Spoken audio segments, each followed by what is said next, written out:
Hi hello everyone, welcome back to ആദമാന്യൂ presence പരിഹാരം. ഇന്ന് നമുക്കിപ്പം മാതിര ഡോക്ടറുണ്ട്. ഡോക്ടർ നമസ്കാരം.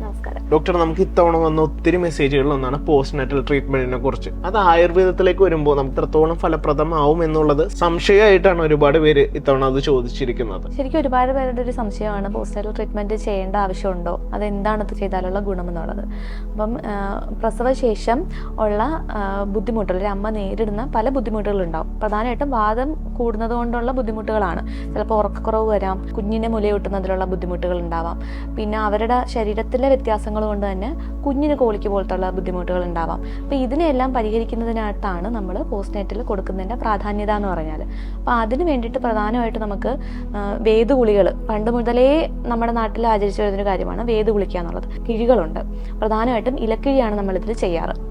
വാദശാമനമായിട്ടുള്ള ഒരുപാട് ഇലകൾ ചേർത്തിട്ടുണ്ടാക്കുന്ന ഒരു കിഴിയാണ് ഇലക്കിഴി എന്ന് പറയുന്നത്.